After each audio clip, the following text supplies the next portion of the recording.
Halo teman-teman, selamat siang. Kali ini kami berkesempatan ngajakin teman-teman untuk berkunjung ke lab PHP TPH Tanggul. Nah, di lab ini tuh mengembangkan agens pengendali hayati. Apa sih agens pengendali hayati itu? Agens pengendali hayati merupakan terobosan baru di dunia pertanian. Nah, biasanya dikembangkan banyak di daerah yang memiliki komoditas unggul, salah satunya Kabupaten Jember. Nah, untuk pengembangan agens pengendali hayati ini di lab PHP TPH Tanggul, tak lepas peran dari akademisi serta teknisi itu berperan banget guys. Dan kemudian lab ini tuh berlokasi di daerah Tanggul, Kabupaten Jember. Nah, lab ini itu berdiri berdasarkan dengan ketetapan Undang-Undang Nomor 12 tahun 1992. Dan di lab ini tuh nggak cuma satu aja yang dikembangkan APH-nya. Ada berbagai macam APH yang dikembangkan, yaitu ada cendawan antagonis dan bakteri antagonis. Kalian mau tahu bagaimana cara pengembangannya? Yuk ikut aku.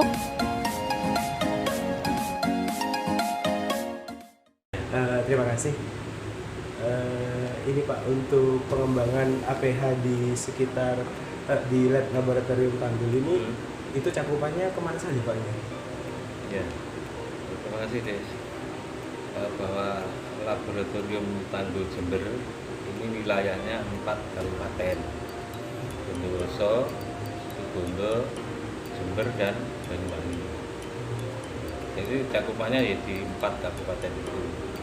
Nah, kami untuk menyebarluaskan APH ini atau agen hayati itu membentuk mengadakan kelompok-kelompok yang disebut dengan PPAH.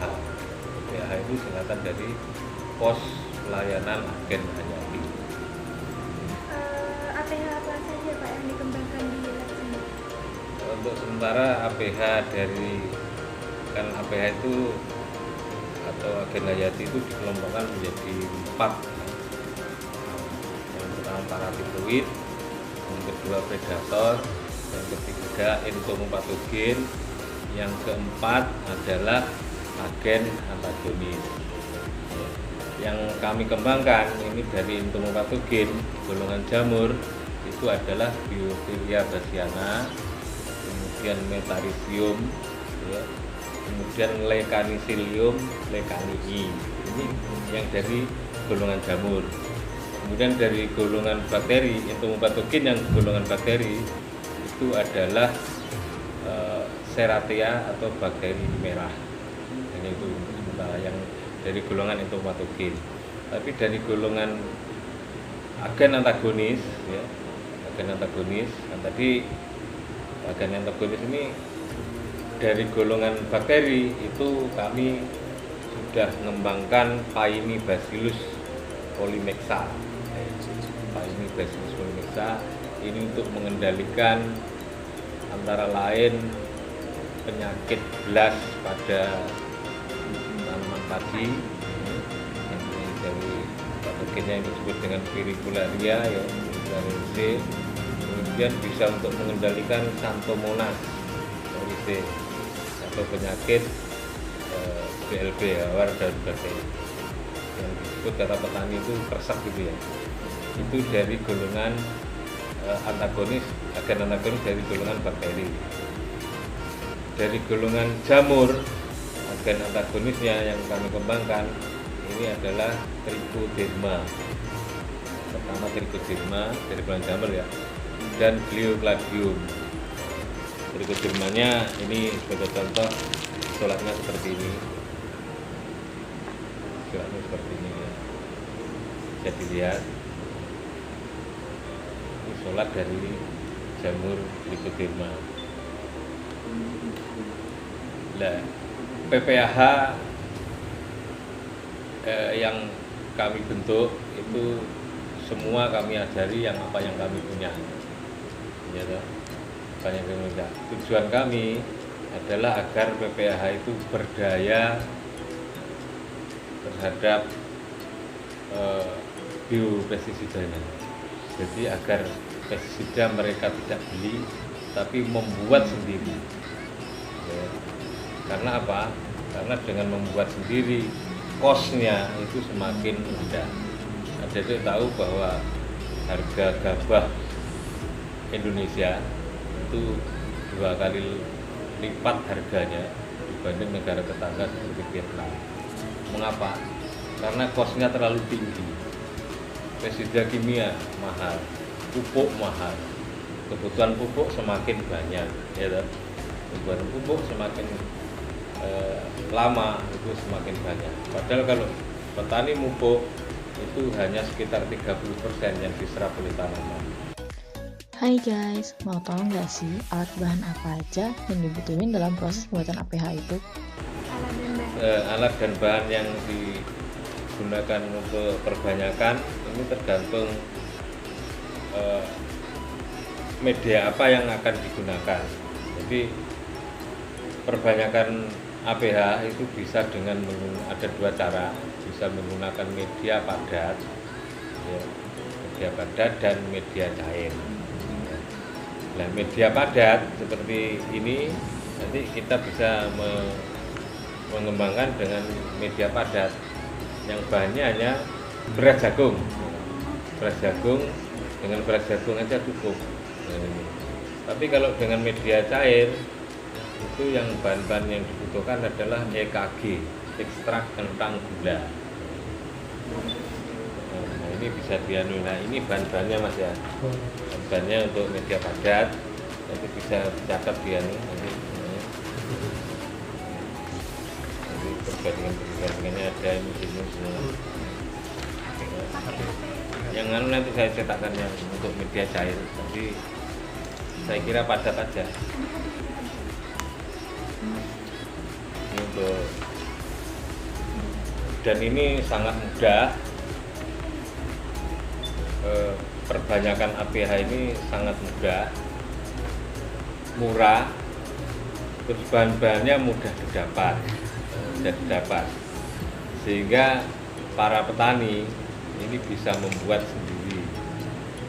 Daripada petani beli mahal, ya petani kami ajari untuk cara membuatnya itu.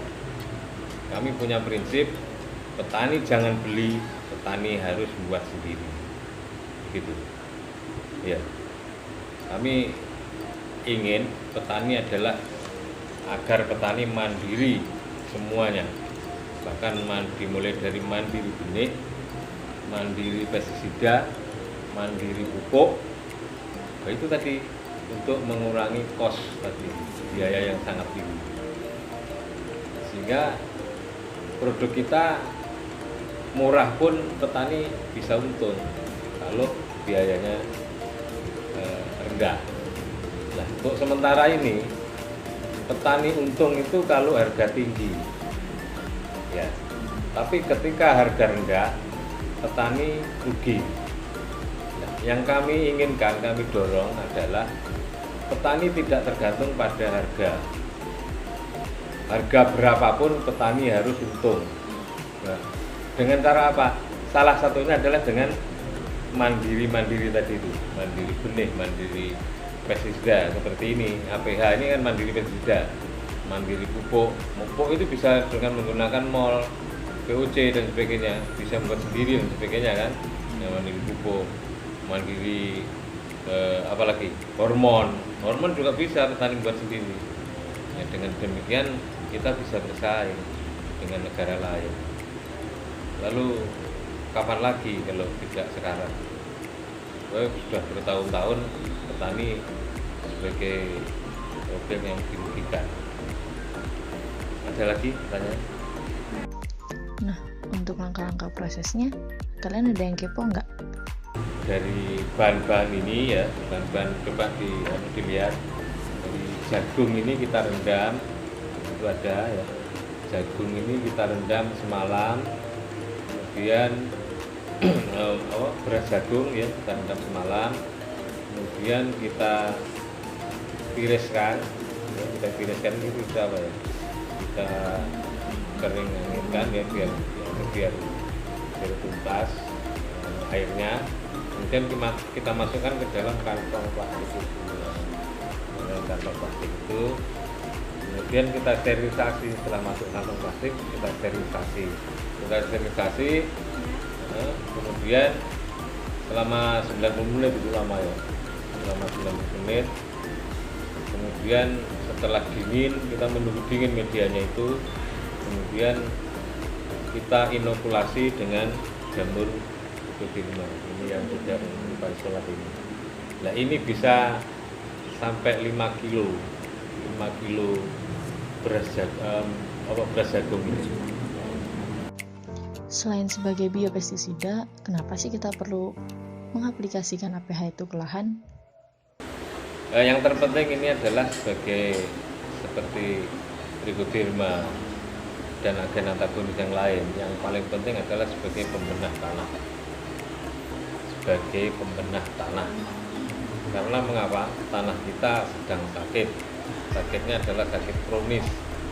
Nah, sakit kronis itu tidak mungkin tanaman ingin sehat di dalam tanah yang di atas tanah yang sedang sakit. Tidak mungkin, ya, tidak mungkin itu. Dan makanya di dalam bercocok tanam ataupun di dalam pengendalian hama secara tepat itu, yang paling kita kelola dulu adalah tanahnya yang kita kelola dulu untuk menciptakan prinsip dasar PHT budidaya tanaman sehat itu. Jadi yang kita kelola adalah tanahnya. Dan tanah itu yang kita kelola yang paling penting adalah organiknya masuk dan mikrobianya masuk.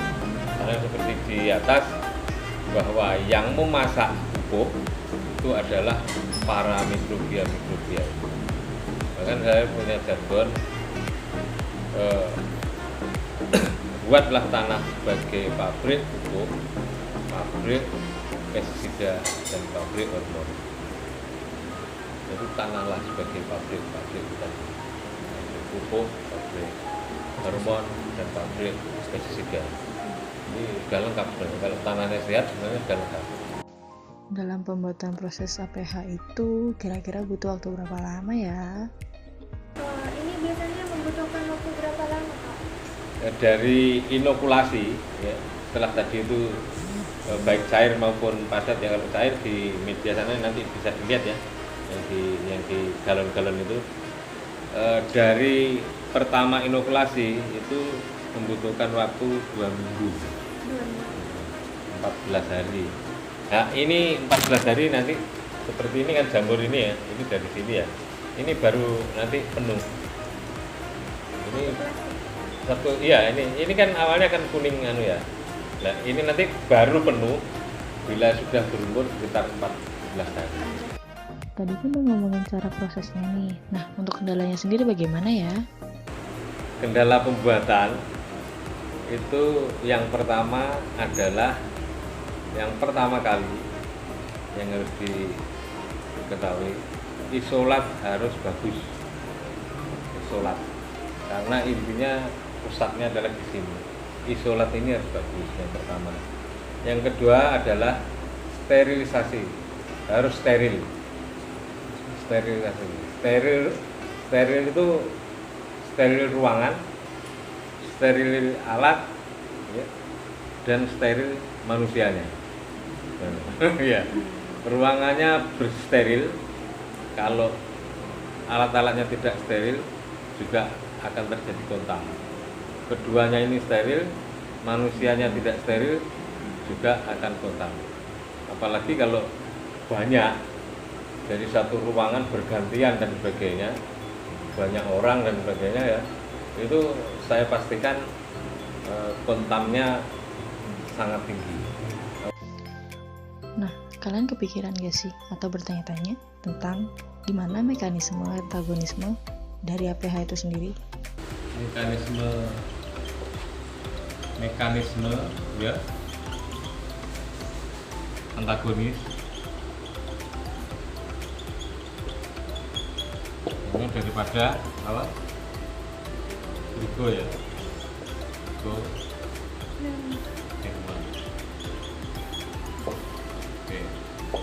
Yang pertama ini adalah kompetisi. Tadi saya jelaskan kompetisi ruang. Kompetisi ruang yang pertama, karena dengan perkembangan trichoderma yang sangat cepat, maka tidak ada ruang atau ruangnya akan terdesak oleh trichoderma itu, ruang daripada patogen tanaman. Sebagai contoh adalah Fusarium, ruangnya akan terdesak oleh trichoderma ini. Ya. Kemudian kompetisi nutrisi untuk makanan ya. Jadi dia oleh karena perkembangannya yang cepat, maka dia memakannya juga lebih cepat kan. Ya, dengan lebih cepat maka patogen tanaman ini akan terkalahkan. Ya, bila dia berkompetisi nutrisi maka dia akan terkalahkan. Ya. Yang ketiga adalah antibiosis. Antibiosis ini ketika dia bersentuhan antara agen antagonis dan patogen tanaman, maka patogen tanaman itu menjadi lisis, lemas, oleh karena dia mengeluarkan toksin. Ini ada 3 mekanisme antagonis daripada trichoderma.